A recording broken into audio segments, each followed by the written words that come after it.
Hello, Raptors family. Welcome to the It's a Raptors Ting podcast.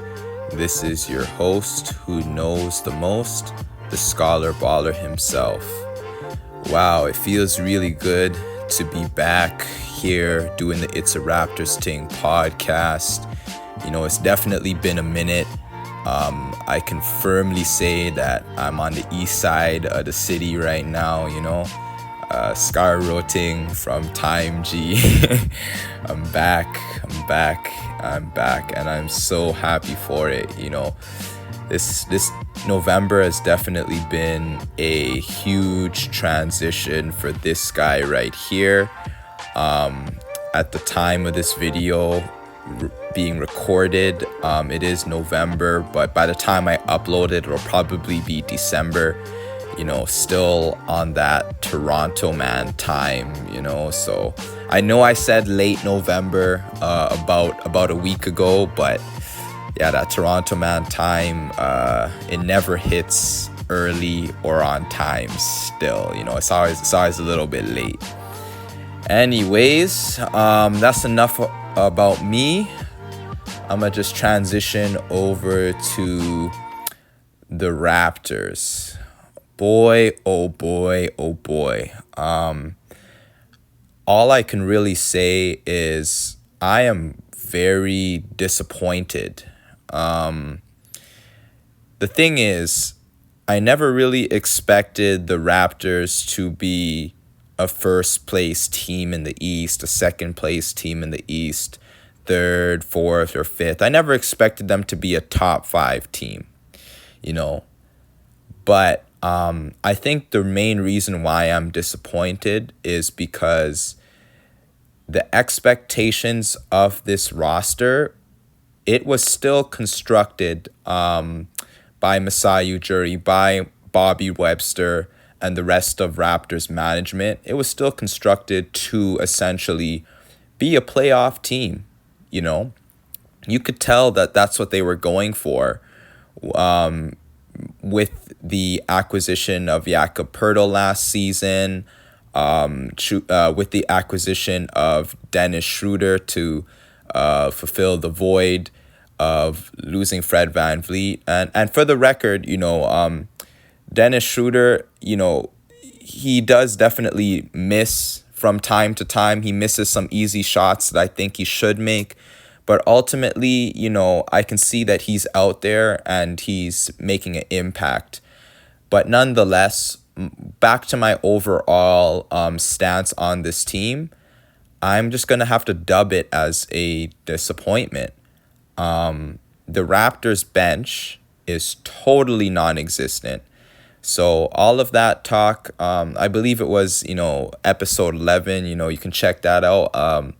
When the Raptors were still in preseason, I made the assertion that, hey, the bench mob is back, but the bench mob is definitely not back. The bench mob has a long way to go, and it's been very finicky looking at that bench. There's that decision to send Grady Dick down to the G League. Definitely a lot of people not happy with that. I, for one, am one of them. I wanted to see him stay on the team. The Raptors struggle with shooting the ball, and, he was brought in to be a top shotter, and they just swipe the carpet right from out underneath him. So he's in the G League now. And a lot of these guys, like, how does McDaniels still have a roster spot? Let's be honest, on the bench. How does he still have a roster spot? And then, like, another weird decision that I noticed with the Raptors bench, the only 2 players on the bench that I really like, before I get into that weird decision, the only 2 players on the Raptors bench that I really like would have to be Chris Boucher and Gary Trent Jr. Everybody else, okay, you know what? Maybe you can make it 3 players. I also like Precious Achiuwa.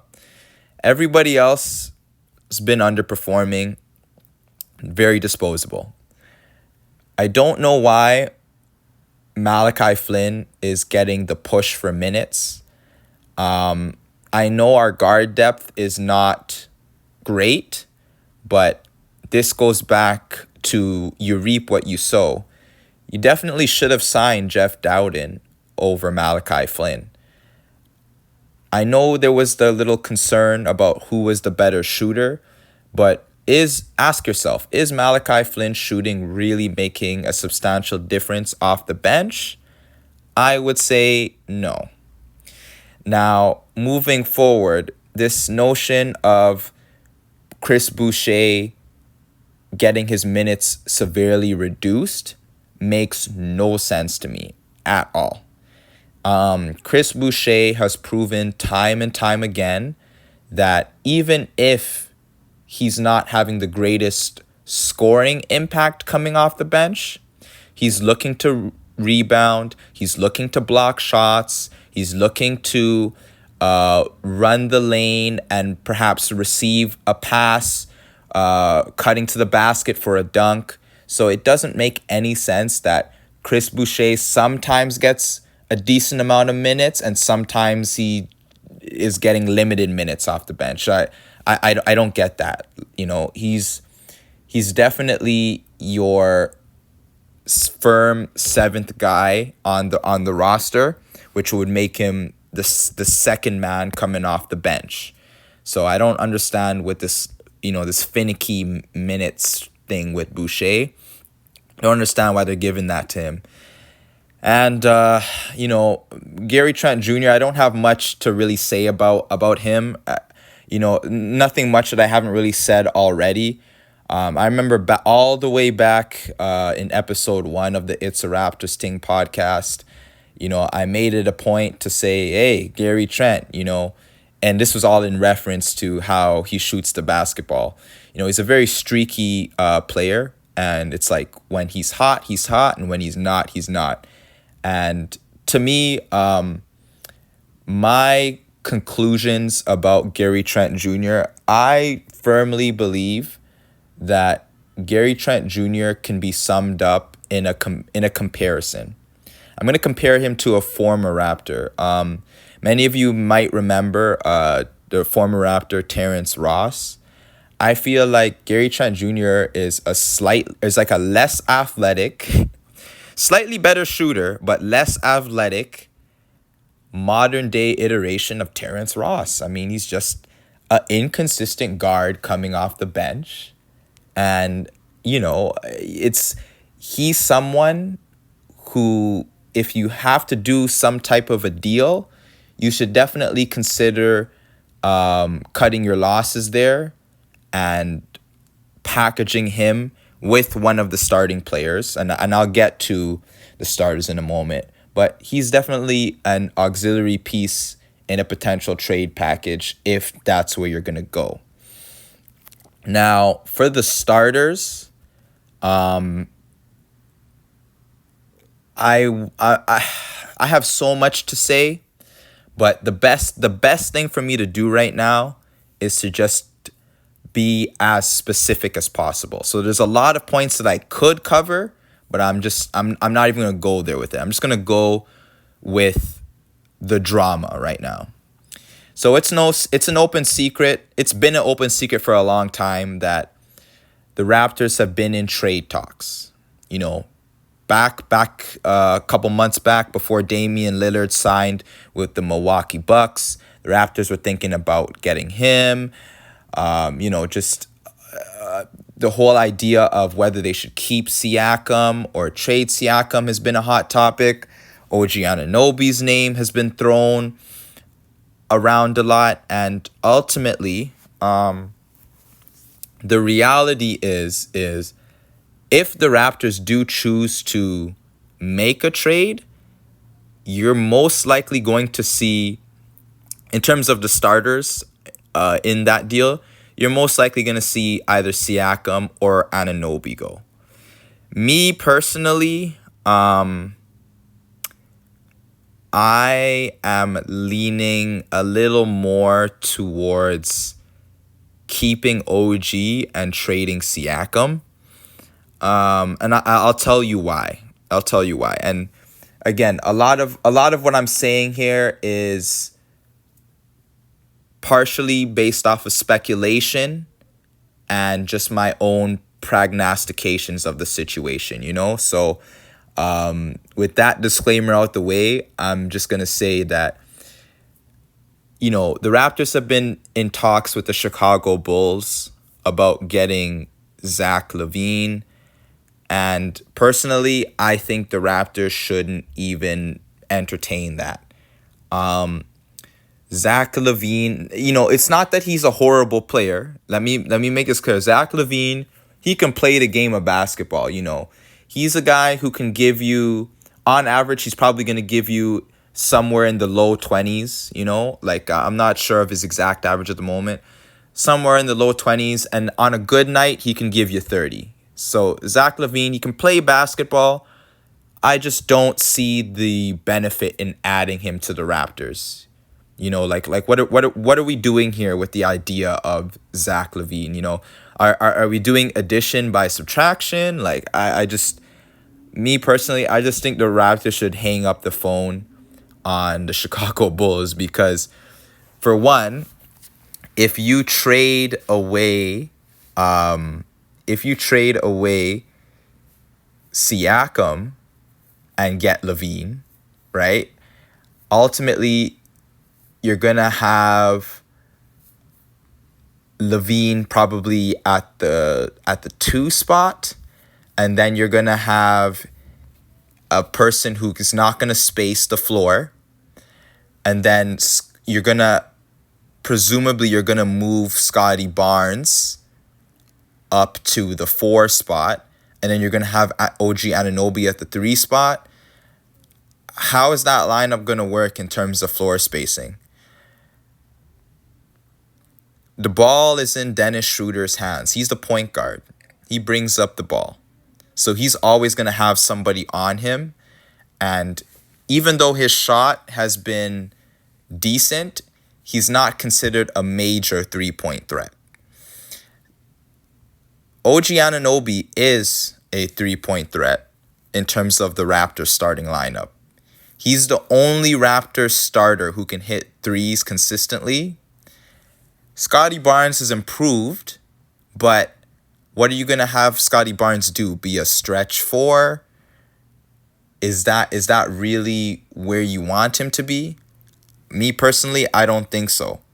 Scotty Barnes has definitely been excelling playing the wing. Now, I know oftentimes Scotty Barnes is often listed as our 2 guard, but if you really look into the way the Raptors run their offense, Scotty Barnes and OG Anunoby are both in, like, their positions are more or less interchangeable. The only real difference is that OG Anunoby will oftentimes be relegated rather to being a corner 3-point shooter, whereas they don't do that as much with Scotty Barnes because OG Anunoby is a better 3-point shooter. But I bring all of this stuff up to say, like, if you bring in LaVine, you're gonna have no floor spacing, and you're gonna run an inside out offense in the modern day of basketball, which is proven not to work. Furthermore, the Raptors already struggle so much. They already struggle so much with scoring the basketball. So many, like, honestly, the Raptors could be a 600 team or even 650, you know, winning percentage wise. They could be in that realm if they didn't go on so many darn scoring droughts. I mean, the scoring droughts are just ridiculous. Ridiculously awful, ridiculously bad.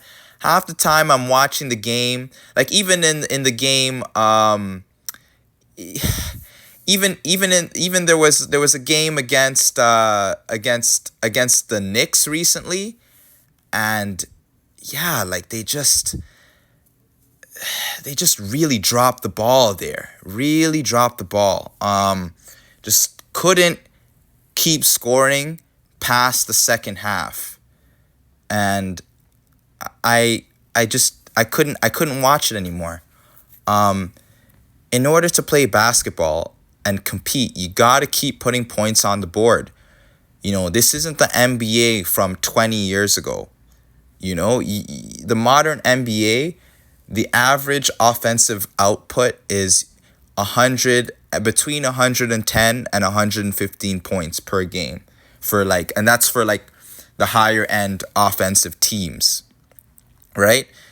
All of this idea that you can win a basketball game scoring as a team, scoring between 93 and 100 points, it's not going to cut it. It's not going to cut it. So yeah, ultimately, do not trade for LaVine. Now, here's where y'all are probably going to kill me in the comment section. But I'm just going to have that hot take right now. I'm a speak it. Hopefully, I'm going to speak it into existence, but I'm going to speak my mind nonetheless. I have heard some whispers at this point, that the Toronto Raptors have also been in talks with the Golden State Warriors. And names that have come up from the Golden State Warriors: Draymond, Klay Thompson. Now, with Draymond Green, it's pretty obvious. That's obviously a no-go. I don't need to say much more than that. However, and again, this is where y'all going to kill me in the comments section, I do think the Raptors should consider trading for Klay Thompson. I am open to that idea. However, I'm only open to it under the circumstance that we keep Siakam and trade OG Anunoby. And I know OG's been playing well, but the reality is, if Klay Thompson can find his shot, if he can start hitting those 3-pointers, that's their best option currently in terms of improving the offensive output of this team. There's nobody else on the trading block right now that the Raptors could possibly get that would really improve the offensive output of this team. Now, I know what you're thinking. Hey, the Klay Thompson, he's washed. Why are you doing this? Why are you doing this? I don't think we can completely count out past greatness. I think it is plausible that if he gets a system change and he gets repurposed in a way that isn't too demanding on him, right? If we can just repurpose Klay Thompson to focus primarily on shooting, we might be able to withstand some of these scoring droughts. So the only move that I'm willing to make would be that move for a trade. Other than that, I would say don't trade anybody. That's more or less the third option. Don't trade anybody and just start to rebuild, because this current roster of Raptors, that ain't it. It isn't it. You're just sitting there as more or less as a 500 team. Sometimes you're a little bit below 500, but you're just sitting there as a 500 team. And you're not getting anything done. You're not getting a lottery pick. And you're not making the playoffs. Scotty Barnes is in his 3rd year. You got to start building around that guy. And if you're going to make a push this season, just get Clay for a year or 2. It doesn't really kill you, right? It really doesn't. But y'all just have to at me, I guess. With that being said, thank you for listening, podcast. Really appreciate all of the love, all of the support that this channel has seen, even amidst my absence for this month. But I'm glad to be back. I am glad to be back. With that being said, please like, comment, and subscribe. All of those things really help us out in the YouTube landscape, and it helps us to grow. And with that being said, saying it's a Raptors Ting Ehh.